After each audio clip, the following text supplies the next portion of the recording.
Hey friends, welcome back to the channel.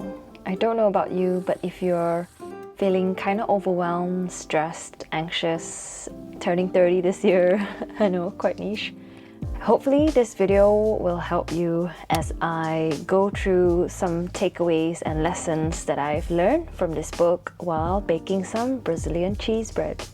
Deep breaths, take a sip of your tea, watch me bake some bread or, trying to figure out how to, and learn a thing or two, hopefully. I picked up this book at the train station when I was feeling really stressed, and I thought, maybe this will soothe my anxious mind. And I found it quite comforting, so if you have time and you want to slowly digest the lessons, definitely have a read. So the first takeaway is on feeling misunderstood. Everyone is misunderstood. Focus on understanding yourself, then nothing matters. This gave me some peace, this phrase in this book, particularly when I think that, in my day-to-day job, clients misunderstand me all the time, and I always feel like I don't get the chance to explain myself. The most common example is when I offer a diagnostic test to help find out what's causing the problem to the pet. And maybe because the owner had previous negative experiences, they come with a prejudgment thinking that we are out to get them, like we are out to sell unnecessary things to them. And this makes me feel so sad. But I realized that, you can't control what other people think of you, and you shouldn't really try to control it because, they have their own minds, they can make their own judgments, whatever. But I find that as long as I have done my job in providing them the options, informing them of the benefits and the risk of the procedures and what treatments or outcomes they can expect based on current evidence in veterinary medicine, that's the best that I can do with them. Another tip I like to do is also send clients home with resources and links so that they can review the literature themselves, especially if they are really keen owners, and then arrange a follow-up call later so it's not pressuring them to make a decision then and there.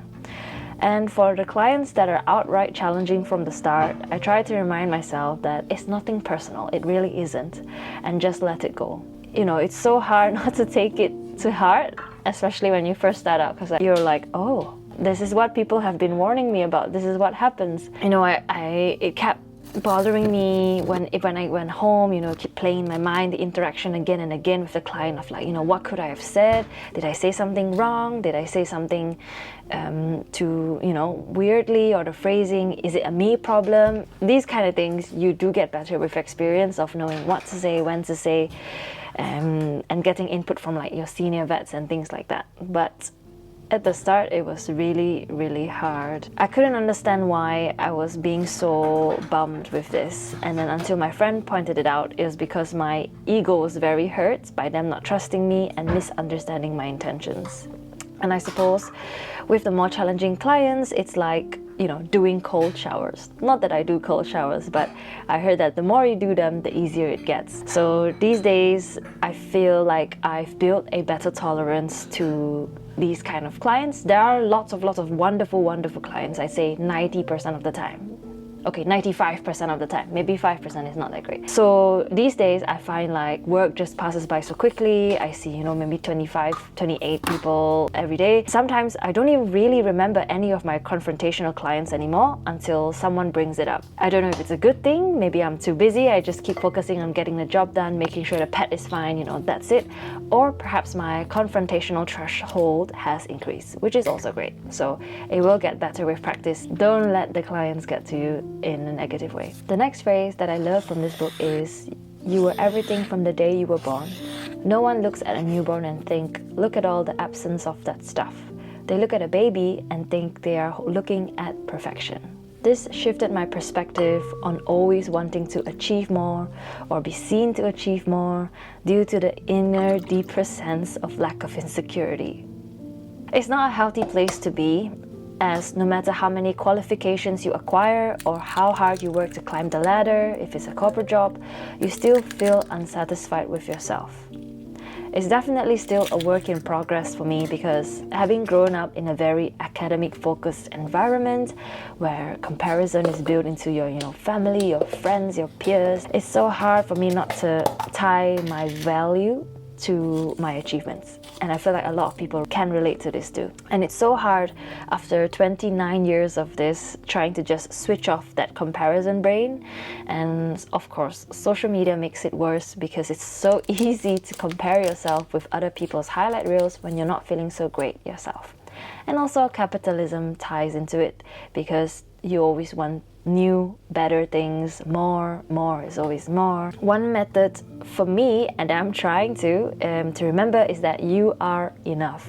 You honestly are enough as you are. So, hearing it is one thing, but actually believing it, working on it, I find is to get to know yourself better and get to know the qualities innate in you that you like and enjoy.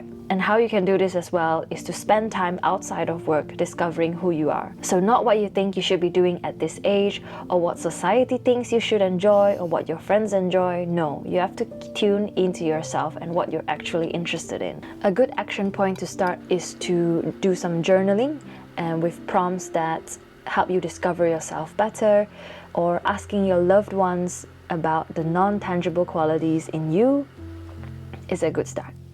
The next takeaway is how to be kinder to yourself. Never let a stranger's negative opinion of you become your own negative opinion of you. And my goodness, this quote stood out to me because I realized how many of us are easily influenced by what the media says about other people. On a personal note, I find that a stranger's negative opinion really gets to me after like a long day of work. So like after a long day of consulting, treating animals, you go home and then suddenly you remember that one nasty comment from a client. Your whole day feels like it's ruined. Or if someone said something rude to you online because they misinterpreted what you said or what you posted. If you truly know yourself and who you are, what strangers say, it don't matter. This can be really hard to do, especially if you're feeling so emotionally drained, exhausted, you haven't eaten or drank the whole day or even gone to the toilet. So what I would advise is definitely fulfill all the basic needs first. So once you get home after a long day, go for a shower, just do not get onto the couch and doom scroll. That's very bad. Take yourself to a shower, get some food, feed yourself drink, sit down, have a breather, and then you'll most likely feel better. Next. How to be happy. Don't drown in a sea of what-ifs. Don't clutter your mind by imagining other versions of you in parallel universes where you make different decisions. That is a recipe for self-spiraling and over-rumination of thoughts. While it is nice to stand at the crossroads or look back at where the crossroads once were and fantasize about how different your life would look like, it can be a fun thought exercise, but too much dwelling in your past can take you away from the joy you would have received in the present. Of course, there is space and time for that, for you to figure things out. You don't have to rush into making a decision, but eventually, I would say that taking one step and making a decision, sticking to it, letting it play out, is one of the ways to stop over rumination and self-spiraling and just sticking to something and seeing where that takes you. So this section in the book talked about the biggest regret they had was fear. Many of the patients were in deep anguish. They spent their whole lives worrying, lives consumed by fear, worrying what other people thought of them. A worry stopped them from being true to themselves. This is a highly personal fear of mine. A fear of not living authentically and true to myself because of fear of what other people think. If you haven't heard of the spotlight effect, which is an effect that all of us think that we have a spotlight on our lives, that people are looking at what we're doing and what we're not doing. Honestly, if everyone is thinking about this about themselves, no one is thinking about you that much, let's be honest. And then lastly, there is nothing either good or bad, but thinking that makes it so. Basically, perception is everything. Finally, a few quick ones just to finish the video off. 1. Our bodies have not evolved quick enough to cope with modern day 24-hour societies, so let's be kinder to ourselves. It's so easy to stay in the anxious, always something to worry about or have insecurity cycle with constant exposure to scary news, what the ultra-rich are doing and what everyone is doing. Life can be stripped down of all the noise and realize that you alone are enough. You came into this world just by yourself. You don't need to buy or prove or compare or change yourself into what you think other people expect you to do. Spend time in nature and less time with phones, an obvious one. And spend time more with people you love, more time outside with grass, less screen time. It is not our fault that social media or marketing ads are addictive.